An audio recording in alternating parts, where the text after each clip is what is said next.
देखिए प्यारे भैया बहनों, कक्षा 10वीं के चूंकि हमने 2 चैप्टर कंप्लीट कर लिए हैं और आज हम 3rd चैप्टर को स्टार्ट करने जा रहे हैं। क्या पढ़ने जा रहे हैं हम? Chapter number 3rd।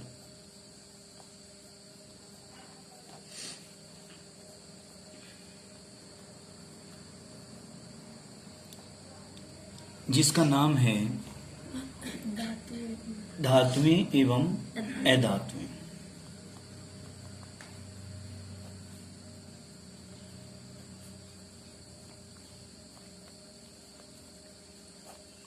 ठीक है ना? क्या? धातुएं एवं अधातुएं, यानी कि इसे अंग्रेजी में हम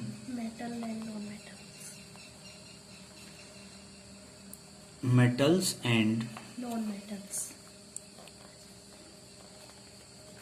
नॉन मेटल्स के नाम से जानते हैं। तो देखिए, चूंकि चैप्टर हमारा धातुएं और अधातुएं हैं, तो इस चैप्टर में हम धातुओं का और अधातुओं का अध्ययन करेंगे। धातुओं के कौन कौन से गुण होते हैं उनका बड़ी ही गहराई से अध्ययन करेंगे। ठीक है ना? इनके अधातुओं के कौन कौन से गुण होते हैं उनका हम स्टडी करेंगे, अध्ययन करेंगे। ठीक है ना? इसमें हम किसी भी चीज को गहराई से पढ़ना है। धातुएं क्या होती हैं, धातुएं क्या होती हैं, कौन कौन से गुण होते हैं, कौन कौन सी पहचान होती है, हैं? ऐसे कौन कौन से मुख्य गुण हैं दोनों के जो हमें डिफाइन करने हैं इस चैप्टर में। तो चलिए आज हम अपने चैप्टर को स्टार्ट करने जा रहे हैं। तो हम शुरुआत करते हैं अपने इस चैप्टर की, जिसका नाम है धातुएं और अधातुएं। पेज को हम सेट करते हैं सबसे पहले स्क्रीन पर। अब देखिए, सबसे पहले हम पढ़ेंगे परिचय। परिचय में क्या है कि पीरियोडिक टेबल है हमारी, पीरियोडिक टेबल आवर्त सारणी जिसको बोलते हैं। हम उसका आपको चित्र भेजेंगे, हमने भेजा है चित्र इस वीडियो में शुरू में स्टार्टिंग में। उस पीरियोडिक टेबल को ध्यान में रख करके हम आगे चलेंगे, क्योंकि इस चैप्टर में पीरियोडिक टेबल का बड़ा ही महत्व है। अभी तक लगभग 118 तत्वों की खोज हो चुकी है। कितने? 118 तत्वों की खोज हो चुकी। इन 118 तत्वों में से 92 तत्व प्रकृति में पाए जाते हैं। 92 ऐसे हैं 92 जो हमें नेचर में मिल जाए, प्राप्त हो जाते हैं, है ना? नेचर प्रोड्यूस करती है हमें क्या? 92 एलिमेंट्स।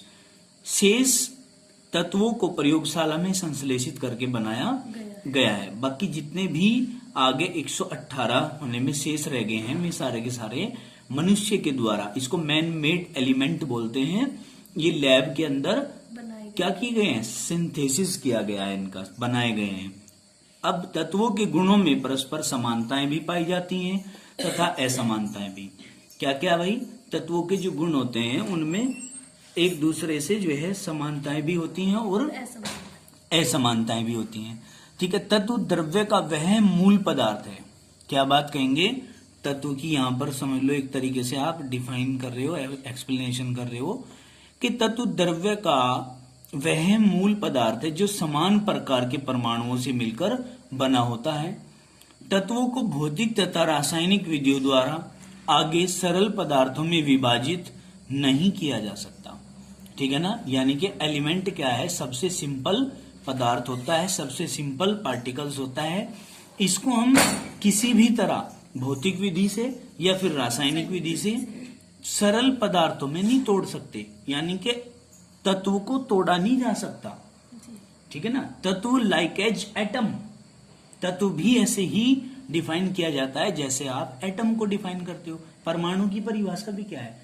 परमाणु किसी भी द्रव्य का वह सूक्ष्मतम कण होता है जिसे, तो परमाणु की परिभाषा भी क्या है कि परमाणु किसी पदार्थ का वह सूक्ष्मतम कण होता है जिसे रासायनिक अभिक्रियाओं में किसी भी प्रकार से अपघटित नहीं किया जा सकता। किसी भी प्रकार से मतलब भौतिक और रासायनिक विधियों से हम इसको तोड़ नहीं सकते।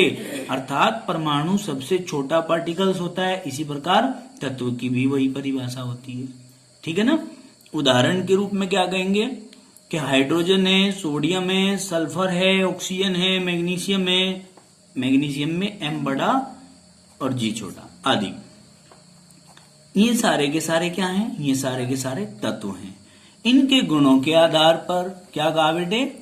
इनके गुणों के आधार पर सभी तत्वों को 3 प्रमुख वर्गों में विभाजित किया गया है।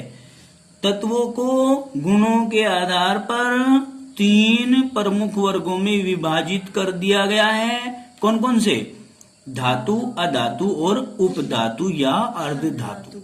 धातु को मेटल्स बोल लेंगे, अधातु को नॉन मेटल्स बोल लेंगे और उपधातु को सेमी मेटल्स या मेटेलॉइड्स बोल लेंगे। क्या बोलेंगे? हाँ, सेमी मेटल्स या मेटेलॉइड्स। अब देखो, इनके कुछ गुण हैं, उन गुणों को हमने पढ़ना है कि वो गुण क्या हैं। फिर हम उनका अंदाजा ये लगाएंगे कि ये गुण धातु के होते हैं या अधातु के। ये गुण धातु प्रदर्शित करती है या अधातु, ये देखना है। भंगुरता, भंगुरता यानी कि ब्रिटलनेस। क्या? ब्रिटलनेस।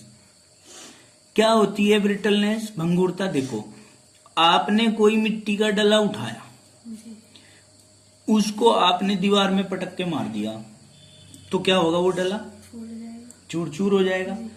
चूर चूर हो जाने की प्रक्रिया ही भंगुरता होती है। ठीक, देखो, में तत्व जो पीटने पर छोटे छोटे टुकड़ों में टूट जाते हैं भंगुर कहलाते हैं, और उनका यह गुण भंगुरता कहलाता है। उनका यह गुण भंगुरता कहलाता है। जैसे सल्फर और फास्फोरस। यदि सल्फर को और फास्फोरस को हम हथौड़े से चोट मार दें तो वो क्या हो जाएगा? चूर चूर हो जाएगा, चूरा चूरा हो जाएगा। ठीक, खत्म होगी बात। अब आगे चलते हैं। तन्यता। दूसरा पॉइंट हमारा आता है तन्यता। तन्यता क्या होता है? तन्यता होता है जिस प्रकार हम किसी पदार्थ को पकड़कर खींच देते हैं। किसी पदार्थ को पकड़ा और पकड़कर खींच दिया। खींचने पे क्या होता है? लंबी हो जाती है। तार बनाए जा सकते हो, खींचने पर तार बनाए जा सकते हो, तो उस गुण को कहते हैं तन्यता। तो देखो, इसको अंग्रेजी में डक्टिलिटी बोलते हैं। हम कहेंगे में तत्व जिनके बारीक तार खींचे जा सकते हैं तन्य पदार्थ कहलाते हैं, और उनके इस गुण को हम तन्यता कहते हैं। ठीक है। फॉर एग्जाम्पल, सोना, प्लेटिनम, चांदी, कॉपर, लोहा आदि, इनके तार बनाए जा सकते हैं कि नहीं? लोहे के सरिये भी बनाए जा सकते हैं, तांबे के तार भी बनाए जा सकते हैं। ठीक है ना? सोने की अंगूठी भी बनाई जा सकती है। सबको खींच के ही तो बनाया गया। तो इसका मतलब ये सारे गुण किसके हैं? तन्यता का उदाहरण है। और गुण किसके हैं? ये धातु के। किसके? धातु के। क्लियर? आगे चलो। इसके बाद आता है आघातवर्धनीयता। इन नाम में ही छिपी हुई है इनकी परिभाषाएं। मतलब इनके केमिस्ट्री के अंदर क्या होता है, नाम के अंदर ही ये अपनी आइडेंटिफिकेशन को छिपा के रखते हैं, अपनी पहचान को छिपा के रखते हैं। तो आघातवर्धनीयता को हम कहते हैं मिलिएबिलिटी। क्या? मिलिएबिलिटी। देखो, आघात और वर्धनीयता संधि विच्छेद कर दीजिए। आघात माने होता है चोट मारना, वर्धनीयता का मतलब होता है फैलना। अर्थात अगर चोट मारे तो ही फैल जाते हैं। ठीक है, तो हम क्या कहेंगे? में तत्व जो कौन? जो पीटने पर पतली शीट में परिवर्तित हो जाते हैं, आघातवर्धनीय कहलाते हैं। क्या कहलाते हैं? आघातवर्धनीय कहलाते हैं। तथा उनका यह गुण आघातवर्धनीयता कहलाता है। जैसे सोना, चांदी, लोहा, कॉपर आदि सारे के सारे चोट मारने पर फैलेंगे कि नहीं? तो इसलिए ये भी गुण किसके हुए? धातु के। क्लियर? अब बेटे आता है ध्वनिक, सोनर्स। ध्वनिक मतलब पीटने पर टन टन टन टन की आवाज आए, सर में दर्द कर दें, तो ये भी गुण किसका होता है? धातु। तो देखो क्या कहेंगे? में तत्व जो पीटे जाने पर विशेष ध्वनि उत्पन्न करते हैं ध्वनिक पदार्थ कहलाते हैं। इसलिए स्कूलों की घंटी धातुओं की बनी होती है। समझ में आई बात? ये गुण भी धातुओं का है। क्लियर? अब इसके बाद हम चलते हैं बेटे, धातु किसको कहते हैं। सभी भैया बहन ध्यान पूर्वक देखेंगे कि धातु किसको कहते हैं। धातु को अंग्रेजी में हम क्या कहते हैं? मेटल्स। हम कहेंगे धातु की हमने पहचान भी बताई थी। धातु क्या होती है?